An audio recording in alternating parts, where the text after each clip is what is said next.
Primeiramente, bom dia a todos aí. É uma grande satisfação em estar apresentando esse conteúdo que, para muitos, é bem conhecido, para alguns ainda é novidade, tá?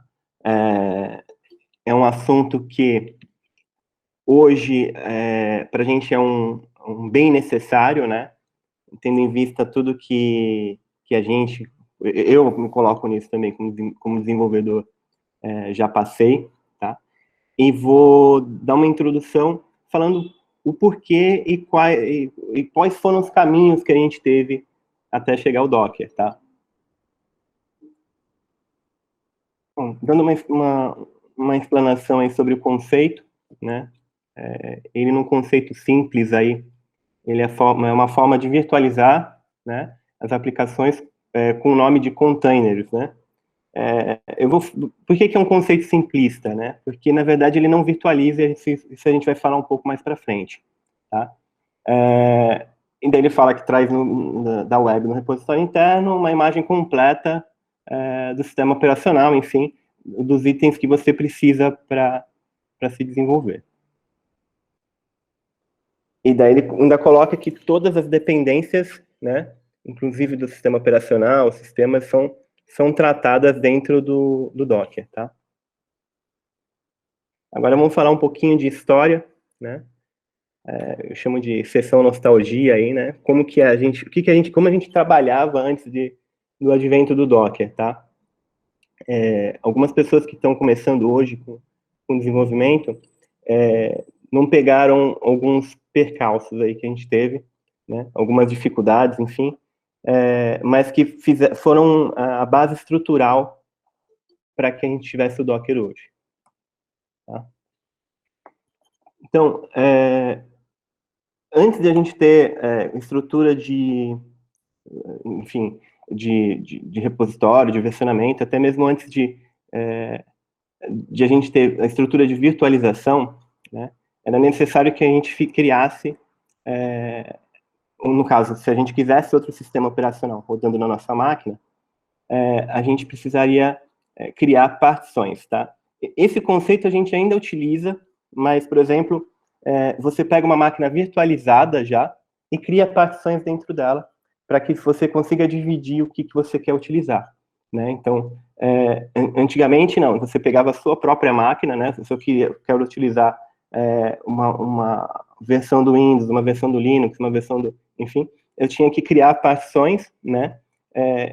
E realmente utilizá-las de uma forma a consumir boa parte do meu recurso e não tinha, enfim, HD se a gente quisesse realmente voltar, tinha que formatar, tinha que rodar com FDisk, né?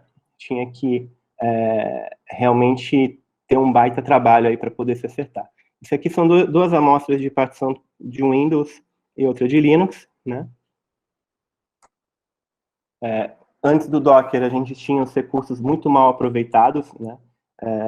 A gente tinha, no caso de servidores dedicados, né? Vou dar um exemplo, né? A coisa de uns 15 anos atrás, mais ou menos, eu trabalhei num grande site que tinha na média de 500 mil a 1 milhão de acessos dia, né? E toda a estrutura deles, desculpa aí meu cachorro, toda a estrutura deles era feita dentro de vários servidores. Eles tinham 8 a 10 servidores que ficavam rodando na wall, né, na época, e ficavam compartilhando recursos entre eles, né? Então, realmente era um custo absurdo, né? E a gente, realmente, toda hora que tinha que subir o site, a gente tinha que fazer uma sync entre todos eles, tá? Além do trabalho, que era realmente grande, a gente tinha esse custo bem mais elevado, né? Outras ferramentas, outros sistemas que a gente utilizava era o Champ, o AMP, não sei se vocês se recordam desses caras, né? Talvez algumas pessoas até utilizem ele hoje, né? O Champ, ele era bom, né? Porque ele rodava dentro da sua máquina um Apache e tudo mais, só que ele, às vezes, tinha problema de versão, né? Às vezes ele não atendia bem ao que você queria fazer, tá? Ele realmente caía, ele tinha várias questões. Então, para o desenvolvedor, às vezes não era a melhor ferramenta naquele momento, aliás, era a melhor ferramenta que a gente tinha para trabalhar naquele momento, mas ele não supria todas as necessidades, né? Então, a gente tinha vários problemas aí para conseguir emular ou criar um local de desenvolvimento na máquina. Aqui. Daí a gente tem aqui o advento da virtualização, né? Que basicamente é você pegar uma máquina mais potente e conseguir dividir ela em vários sistemas, né? Como se fosse criar várias máquinas dentro de uma só, né? Então, por exemplo, você tinha um Windows que num ambiente você rodava outro sistema operacional, no caso, outro tipo de Windows, outro Linux e por aí vai. Tá? Então, a virtualização, ela conceitualmente, ela é a introdução do Docker, né, como fazer uma máquina rodar vários sistemas operacionais, só que ela tem uma engine, né, digamos assim, uma estrutura diferente, né, que a gente vai ver também, com um hiperprocessor, tá? Então, ela realmente carrega o sistema operacional dentro daquela instância que ela está criando. Tá?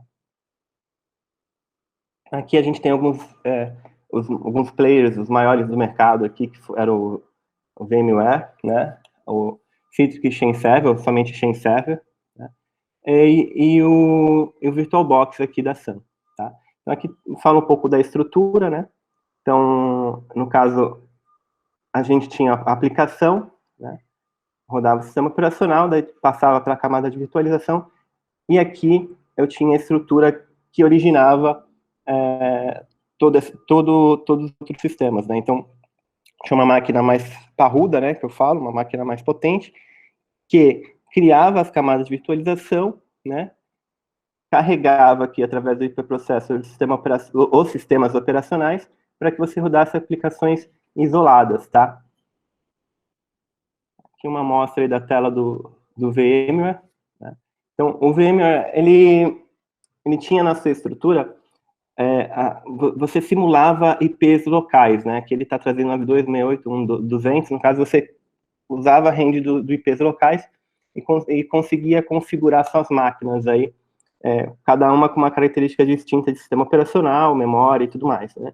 Obviamente, dividindo a memória e os recursos que você tinha na sua máquina, você distribuía dentro do VMware, referente à máquina que você precisava para trabalhar. Aqui a gente tem o Chain, né? Muito similar ao VMware. Muitas pessoas preferiam até o Chain na época, mas isso é gosto também. E questão de custo também, a licença do VMware tinha um valor mais alto na época, né? E o VirtualBox, né? Que acredito eu que seja um dos mais conhecidos aí de mercado até hoje, né? Eu particularmente usei muito ele para poder criar várias instâncias e conseguir trabalhar quando estava com Windows no Linux, enfim. E aqui ele traz as informações do sistema operacional, né, montando, como disse, toda a estrutura do sistema dentro da máquina. Tá?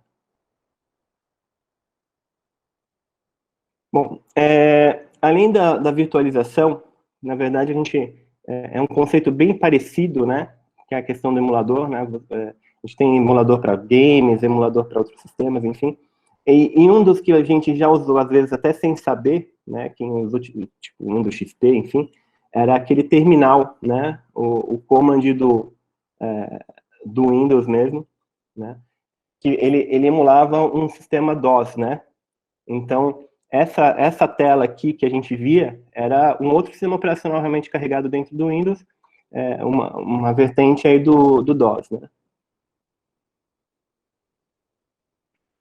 Bom, concluída a parte um pouco de história, né, que ser um pouco breve aí para a gente trazer e conceitualmente explicar a questão do Docker, né? Então, o que a gente tinha antigamente? Um sistema, aliás, alguns aplicativos, alguns programas que a gente emulava dentro da máquina, né? ou a gente particionava, né, e depois, com o tempo, mais ou menos em 2008, 2009, a gente começou a virtualizar, ou seja, utilizar uma máquina mais potente para criar vários ambientes, tanto de produção quanto de homologação, desenvolvimento horável. Tá. Através da fonte do próprio site aí do Docker, né, a gente tem um porquê de utilizar Docker, né? Ele elimina várias tarefas que a gente teria de rotina, né? Obviamente, quando a gente replica a estrutura que a gente cria, a gente consegue escalar, né? Então, o Docker, você cria uma imagem, né, enfim, resgata uma imagem de um servidor, né, e pode fazer vários clones daquela imagem, né, em containers. Né. A plataforma, dando sequência, aqui eu tenho um pouco de diferença entre, eu tenho a diferença, na realidade, do Docker de uma estrutura virtualizada, né, como eu tinha dito. Então, a gente tem, numa estrutura virtualizada, a gente tem esse cara aqui, o hypervisor, né? Eu tinha falado do preprocessor, mas enfim, o hypervisor que faz que realmente carrega, chama o sistema operacional, né?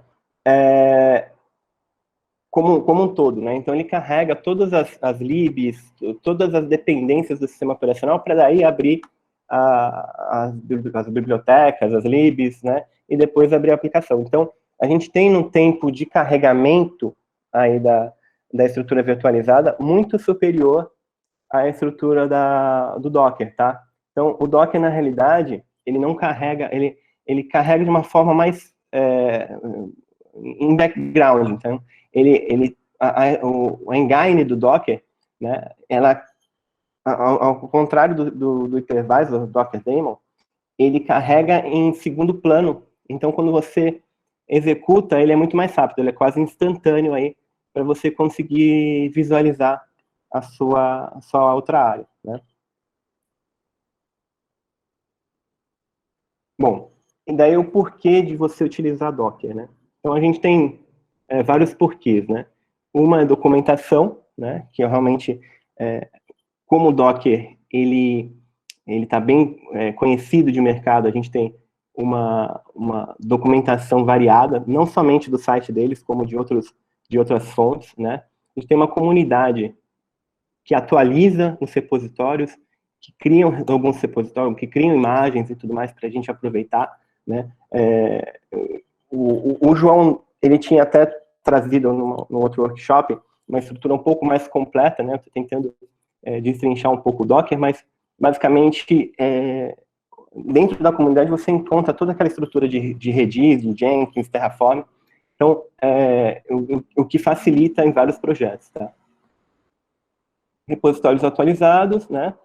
Também devido à comunidade, constante evolução. Então o Docker, como ele é um software de mercado hoje, então ele está toda hora se atualizando, tá? Tanto ele quanto um software que a gente vai ver logo em breve, que é o Docker Desktop, né? Então a gente pode rodar os comandos em terminal, em ambiente Linux ou Mac, enfim, mas também existe, por exemplo, para o Mac, esse Docker Desktop, que na verdade facilita e mostra para a gente exatamente o que ele está fazendo na criação da máquina, do sistema operacional. Integrações com IDEs e plataformas, tá?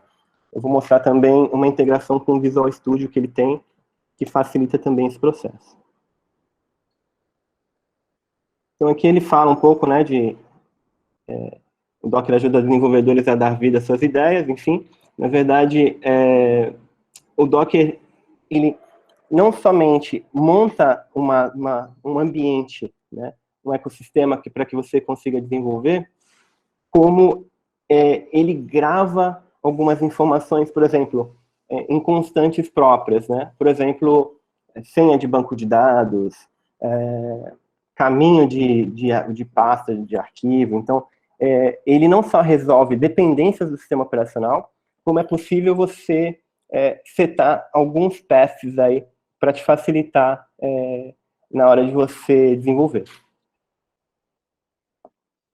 Bom, aqui é até uma provocação, né? Se o Docker vai substituir as máquinas virtuais, na realidade, não acredito que ele vá substituir. Eu acho que o Docker, ele tende a somar, ele tende a incrementar o que já existia das máquinas virtuais.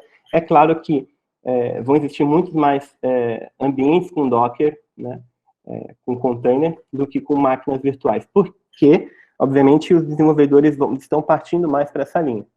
Mas em algumas situações, eu vou dar um exemplo, a gente, hoje na Lube, consome alguns servidores externos, né, como Vultr, DigitalOcean, enfim. E esses servidores, o proprietário, né, o dono desses servidores, ele virtualiza essas máquinas. Tá? Ele não tem como ser diferente, até porque ele carrega um sistema operacional para o usuário dele, né, para o cliente dele. Tá? Então, esse tipo de situação não vai mudar, ela vai se manter, obviamente, então a virtualização vai seguir, né, só que o Docker, ele cada vez mais vai estar presente, inclusive nessas máquinas virtualizadas, tá? Bom, aqui é a imagem do Docker Desktop, tá? E aqui o Hub Docker, tá? Eu vou sair um pouquinho da apresentação, só para mostrar um pouco outros pontos aqui, tá? Então aqui a gente tem o Hub, né? Onde eu tenho algumas imagens modelo, né? Como tinha falado, a gente pode baixar essas imagens e rodá-las, né? Dentro do nosso Docker, né? De uma forma muito simples, tá? Eu vou pegar aqui essa versão do Alpine. Vou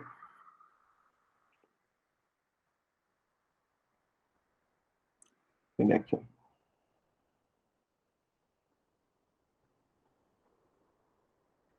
O Docker, aqui dentro do Alpine, ele já me dá o caminho, né? O comando para poder baixar essa imagem, tá? Então, eu vou voltar aqui no meu Docker Desktop, mostrar um pouco para vocês. Hoje eu só tenho uma imagem aqui, ó, que ela tem mais de 3 anos aí de atualização, tá? É uma imagem de PHP 5.6.3, inclusive, o porquê de eu ter essa imagem é porque alguns sistemas legados, enfim, alguns sistemas antigos que eu tenho, eles rodam em PHP 5, então, às vezes eu preciso fazer algum teste e tudo mais, então eu utilizo essa imagem aqui do PHP, tá? Então eu tenho essa imagem e ainda não tenho nenhum container, tá? Então, a gente tem 3 formas de atualizar o nosso Docker Desktop, tá? Então, uma delas é fazendo esse comando que cita aqui no Hub, né? Docker por Alpine. Eu rodo aqui no meu terminal. Ele vai, como já está rodando, como já tem instalado o Docker, ele foi lá buscar a imagem do Docker. E automaticamente ele já vem aqui, ó, e carregou nas minhas imagens, tá? Então, se eu for em containers, não tenho nada aqui.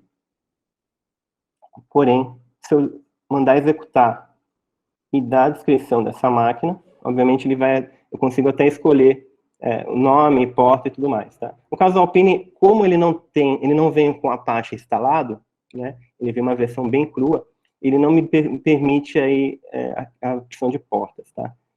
Essa versão que eu tenho do PHP, tá? Que eu vou mostrar para vocês agora, ele tem essa opção de porta, porque ele já tem o Apache, né? Eu vou colocar ele para rodar no 80, né? Colocar o nome lube e mandar executar. Automaticamente ele já subiu essa máquina, né? Então eu tenho aqui, se eu clico aqui, ele vai abrir no navegador, tá? Só que ele trouxe um localhost sem permissão, forbidden, tá? Por que acontece isso? Porque essa imagem, quando montada, ela monta um var www.html, porém vazio, né? Se ele está vazio, ele não vai ter permissão aí de leitura, nem de escrita, enfim. Tá? Então, abrindo novamente o meu terminal, né? Eu tenho 2 formas. Se eu clicar aqui em Try, ele vai abrir o terminal, porém sem permissão de root, tá? Então, eu não vou ter como instalar nada dentro da máquina. Tá? Então, eu posso até clicar aqui, ó. Abrir. Aqui, ele abriu em outra... Normalmente ele abriu em outra janela. Então, ele rodou esse comando docker exec it a hash do container, né? Com bin/bin/sh. Só que se eu entro aqui, ó,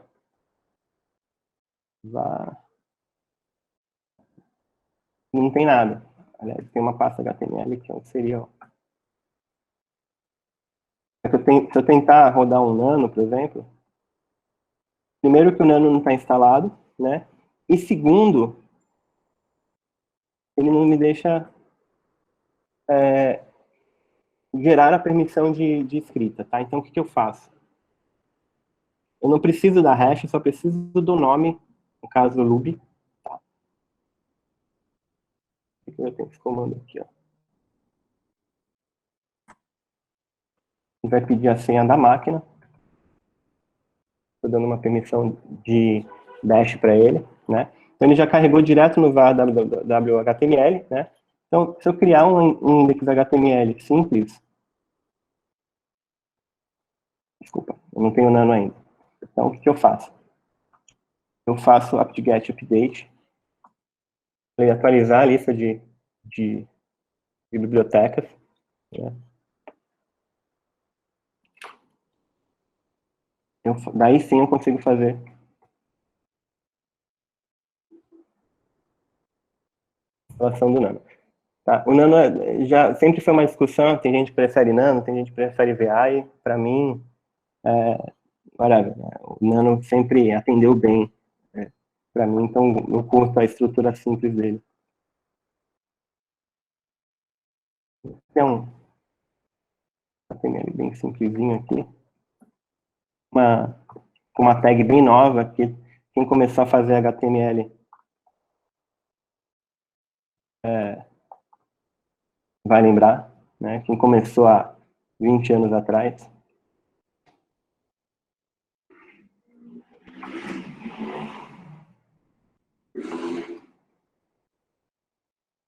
Ó, eu criei um index HTML dentro da pasta HTML do var www. Tá?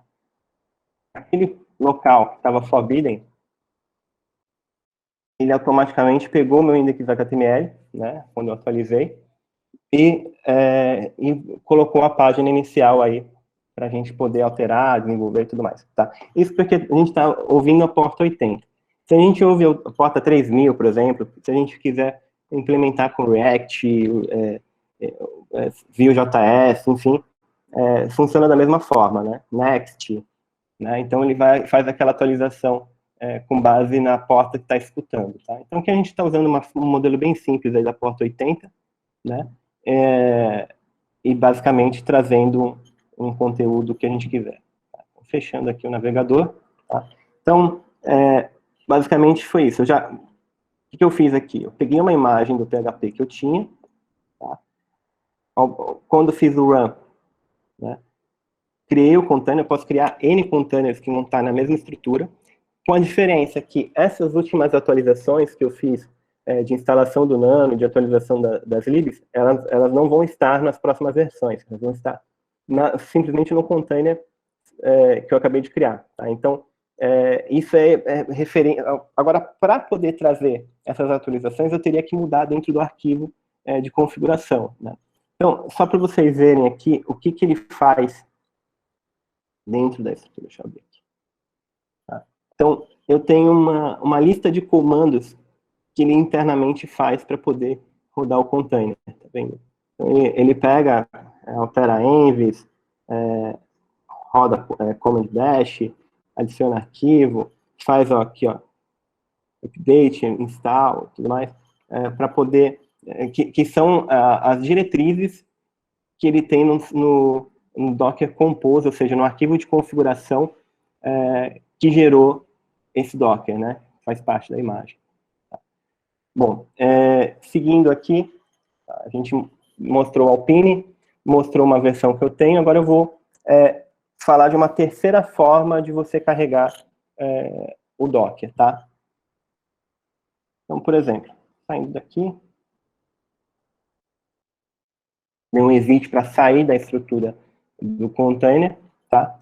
Vou entrar numa pasta teste. Tá? Nessa pasta teste, eu só tenho o meu Docker Compose, né, com as diretrizes aí do Docker, né? Agora, se eu rodo um comando chamado Docker Compose, eu não vou fazer build, não vou rodar, só vou rodar ele de uma forma simples, né? Docker Compose up. Tá? Com isso, ele vai pegar todas as diretrizes que eu tenho no Docker Compose, vai fazer umas atualizações, são rápidas, mas necessárias aí, que ele é uma estrutura um pouco mais completa, né, com WordPress. Tá? Então, o que ele está fazendo quando roda o Docker Compose Pull? Aliás, o Docker Compose Up. Ele está atualizando toda a lista de arquivos, de libs, né, para que eu consiga executar isso no meu ambiente local. Tá? A mesma coisa eu faria se eu rodasse no ambiente de produção. Né? Então, o ambiente de produção nada mais é que a diferença do ambiente de produção é que eu tenho que setar o path, ou seja, a pasta onde ele vai direcionar. Tá? Então, isso também de uma forma bem simples. Deixa eu só terminar de atualizar e vocês vão ver o que ele vai montar dentro do Docker do desktop, né? E a gente vai conseguir ver também no navegador.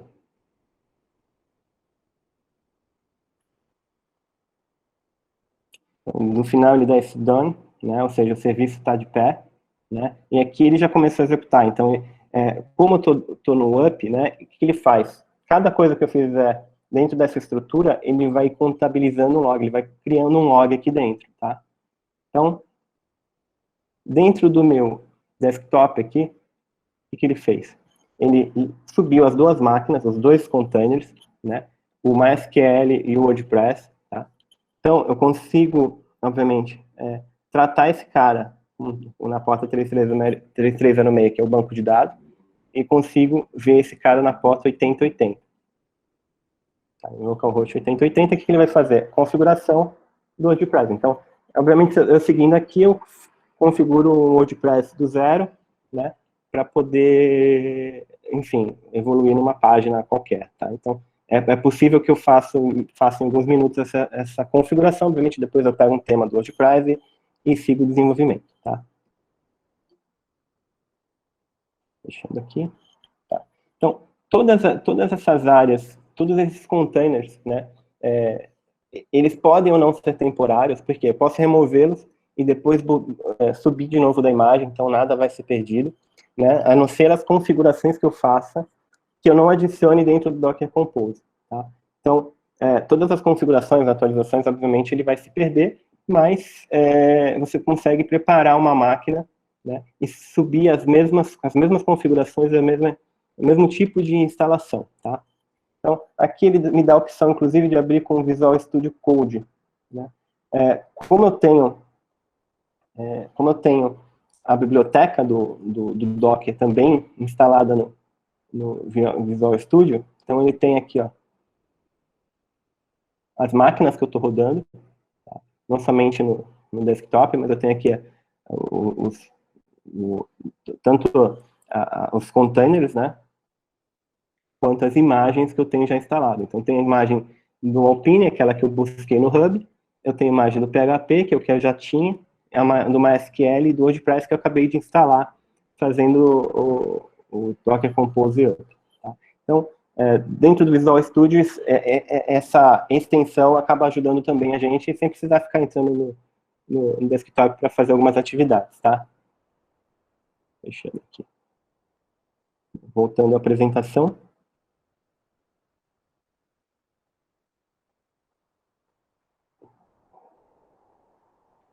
Bom, trouxe a imagem aí do mestre Yoda, né? Muito a aprender você ainda tem. Então, a gente tem aí algumas estruturas que compõem aí a nossa infraestrutura, né? Que o João muito bem colocou no workshop que ele citou.